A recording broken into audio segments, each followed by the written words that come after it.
네, 위클리 플랜 시간입니다. 한 주간의 시장 정리를 해보고요. 다음 주 시장에 대해서도 미리 전략을 저희가 좀 체크를 해보도록 하겠습니다. AR인베스트먼트의 하창봉 대표와 함께합니다. 어서 오세요. 안녕하십니까? 네, 반갑습니다. 자, 코스닥 지수가 7거래일 연속해서 조금씩 계속해서 올라가는 모습이 나타나고 있습니다. 반면에 지난 9개월 동안 연속 상승하는 데 보였었던 코스피가 어느 순간 다시 한번 하락 마감을 하면서 좀 주춤한 모습을 보여주고 있는데요. 시장에 대한 정리가 좀 필요할 것 같습니다. 네, 사실 지난 주말에 북한이 또 단거리 미사일을 발사를 하고 또 주 중반 같은 경우는 일본 상공을 넘어가는 상당히 중장거리 미사일을 발사를 했습니다. 그래서 다시 한번 대북 리스크로 인해서 시장이 흔들리지 않을까 생각을 했습니다만은 미국 증시라든지 우리나라 증시가 약간은 지난 8월 중순에 있었던 이슈보다는 정시 현재 수준으로 봤을 때는 상당히 좀 무난하게 소화한 일주일이었다 그렇게 볼 수 있을 것 같고요. 대외 부분을 보죠. 최근에 보면 뭐 유럽 증시나 미국 증시는 크게 변동성이 없습니다. 미국 증시는 어느새 살금살금 올라오는 흐름인데 최근 약간 이슈를 놓고 보면 이번 주 나왔던 이슈 중에서 미국이 GDP 2분기 GDP 수정치를 발표를 했죠. 보통 이제 추정치 예비치, 수정치, 확정치로 발표되는데 보통 3단계로 발표를 하는데 2단계라고 이야기하는 잠정치, 수정치에서는 한 3.0%를 조금 상향을 했습니다. 그래서 물론 시장 일각에서는 이것이 다시 9월에 있을 FMC의 금리 인상이 조금 불을 붙이지 않을까 그렇게 염려도 하고 있습니다만은 사실 그간 미국이 경제 성장률만으로 금리를 올리고 내리고의 판단을 좀 하지 않고 미국 연준 같은 경우는 물론 성장률에 대한 것도 다 체크를 합니다만은 금리라는 건 사실 인플레이션에 대한 것을 많이 고민하기 때문에 당장 이거 경제 성장률 수정치가 좋게 나왔다고 또 여기서 바로 우리가 9월 달에 더 금리를 올리는구나 이렇게 단정 짓기에는 좀 어렵다. 하지만 긍정적인 것은 그래도 미국의 경제 성장률이 좋아지는구나 이렇게 조금 해석을 해주시면 좋을 것 같고요. 미국 증시가 보면 최근에 나스닥 지수가 상당히 좋죠. 어느새 6,400선까지 온 것 같습니다. 제가 주봉으로 좀 체크를 해봤는데 다시 주봉 종가 기준으로 신고가를 가고 있어요. 애플은 나스닥에도 상장되어 있고 다우에도 상장되어 있는 종목인데 애플의 주가가 최근에 주당 한 165불 정도 상당히 견고한데요. 시장에서는 9월 13일 정도? 9월 13일 정도로 제가 알고 있습니다. 아이폰 8의 공개 유보가 좀 열려있기 때문에 아마 당분간 애플의 강세가 또 미국의 나스닥 기술주를 좀 이끌지 않겠느냐 그렇게 미국 증시는 좀 볼 수 있는데 한 가지 미국이 안 좋았던 게 있죠. 허리케인이 왔는데 허리케인 하비. 그럼 이제 국제 유가는 사실 이렇게 움직입니다. 지금 미국 같은 경우는 휘발유 가격은 많이 올라버렸어요. 근데 대신 이제 정유 시설이 타격을 받다 보니까 기존에 원유 재고가 쌓이게 되죠. 그래서 오히려 수요 감소 우려 때문에 국제 유가는 이번 한 주 동안 미국 허리케인의 영향 때문에 배럴당 46달러 선에서 좀 약세를 보였다. 이렇게 대외 변수를 좀 정리를 해보겠습니다. 국내는 사실 여러분들 이번에 느끼신 대로예요.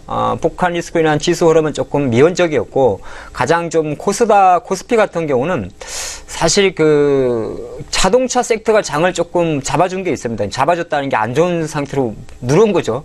기아차 어제 통상임금 이슈 자체도 여전히 자동차에 좀 부담이 됐고 또 주중에 있었던 현대차 중국 4개 공장의 4공장의 일시 부품 중단 이슈 자체가 지수 상승에 좀 걸림돌이 됐는데 사실 이것을 차치하더라도 코스피는 사실 약간은 주도주가 좀 없었던 한 주였다 그렇게 볼 수 있을 것 같습니다.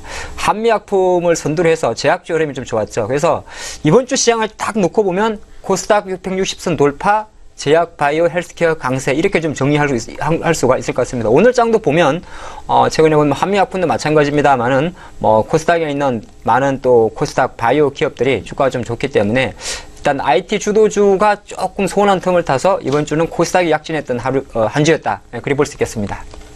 네, 이번에는 이제 다음 일정들을 중요한 부분 좀 체크해 보도록 하겠습니다. 일단 미국 시장이 휴장을 하게 되죠. 네, 그렇죠. 월요일은 노동절입니다. 네. 우리나라는 5월에 노동절이 있지만은 네. 미국은 9월달에 노동절인데요. 사실 하루 휴장이라는 것 정도만 체크하시면 좋을 것 같고요. 이번 주는 이제 월 초기 때문에 각국의 제조업 지수가 발표가 되죠. 화요일 같은 경우에 미국, 중국 8월에 각각 마켓 PMI 제조업 지수가 발표되는데 이제 시장 조사 기간이 마켓이다 보니까 앞에 전부 다 마켓이라는 글자가 붙습니다. 근데 최근에 좀 주목이 가는 것은 바로 유럽이에요.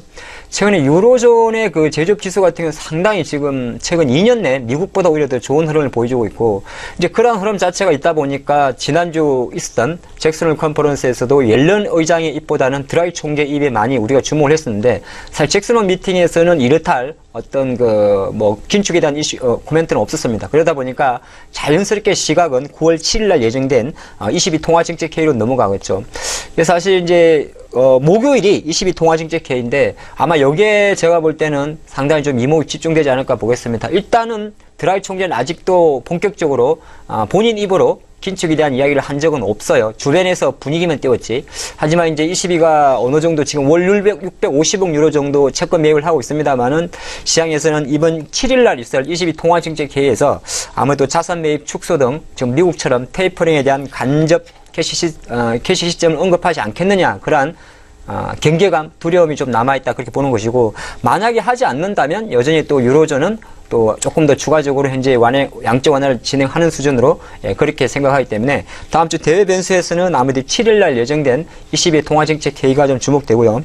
우리나라 제가 아까 여기 좀 오다가 보니까 벌써 삼성이 부스에 설치를 해놨더라고요. 갤럭시 노트 8. 실제로 공식 스케줄 상으로는 9월 23일날 정식 판매가 되고요. 예약 판매 같은 경우가 9월 7일부터 2주 동안 진행을 합니다. 일을 하기 때문에 물론 이제 이것 자체가 뭐 당장 갤럭시 8 관련주가 그러면 9월 7일 예약 판매니까 움직이느냐 그거와는 상관없어요. 일단 갤럭시 노트 8이 9월 7일부터 예약 판매에 들어간다. 이렇게 다음 주 스케줄을 잠깐 체크를 해봤습니다. 네, 이렇게 해서 다음 주 주요 일정들을 우리가 좀 살펴봤는데요. 시장 흐름에 대해서도 함께 좀 전망을 해보도록 하겠습니다. 전반적인 시장의 흐름 좀 어떻게 방향성이 나갈까요? 네. 8월 봉은 조정봉이었습니다. 그러니까 8월은 조금 쉬었던 장인데 생각보다 양호하게 저는 조정을 보였다 그렇게 생각을 하고 있습니다. 물론 이제 사실 8월 달이 크게 모멘텀이 조금 약한 상이었죠. 약간 시전이었죠. 8월 중순까지 보통 실적 시즌이 마무리됐고 또 중순 전후부터 북한의 도발적인 행보 자체가 8월장을 억눌렀습니다만은 상당히 좀 견고하게 마감했다. 그렇게 저는 보고요. 코스피 지수를 좀 놓고 보면 지금 코스피가 수급선이라고 하는 60일선이 2390선인데 저는 이번 주 좀 돌파를 하지 않을까 했는데 이번 주는 못했어요. 근데 아무래도 웬만한 긍정적으로 보고 있습니다. 다음 주도 아마 2400선을 한 중간 지점이죠. 한 2390선이 위치한 61선에 대한 힘을 타진하지 않겠나 보는 것이고 조금 더 시장에 관심이 가는 거는 일단 코스닥이죠. 제가 그런 생각을 해봤습니다. 9월 7일이 22 통화정책회의 그리고 9월 9일이 북한 건국기념일입니다. 그러다 보니까 사실 아마 다음 주 정도까지는 북한 리스크라든지 유럽 리스크가 장을 좀 잡는다면 오히려 시장에는 큰 돈이 들어오기는 조금 낫지 않을까. 그렇게 보면 이번 주 흐름이 지금 보여줬던 대로 외국인이라든지 이런 외국인 매매는 아마 조금 보수적일 가능성이 크고요. 그러한 틈을 타서 최근에 외국인들이 중소형주 코스닥을 많이 매수하기 때문에 아마 다음 주는 역시나 이번 주와 마찬가지로 코스닥이라든지 중소형주가 더 주목이 되지 않을까 그렇게 보는데 그렇게 본다면 그런 코스닥에서는 여전히 우리가 놀려야 될 섹터는 크게 다른 게 없어요. 대형주는 그냥 대형 IT 노리시면 될 것 같은데 또 중소형주는 역시나 2차 전지 쪽은 여전히 관심이 가는데 최근의 흐름을 놓고 보면 확실히 제약, 바이오, 헬스케어 쪽이 좋죠.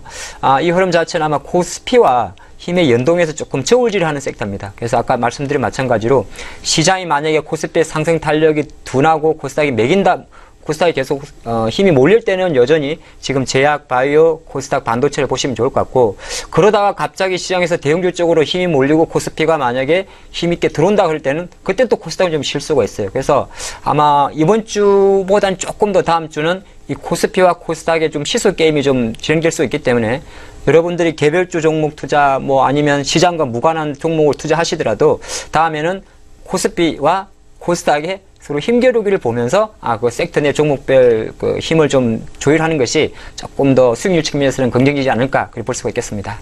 네, 이렇게 해서 우리가 살펴봐야 될 주요 섹터들까지 함께 좀 정리해 봤습니다. 다음 주 시장 흐름 살펴보시면서 투자 전략 좀 사용을 해보시면 좋을 것 같습니다.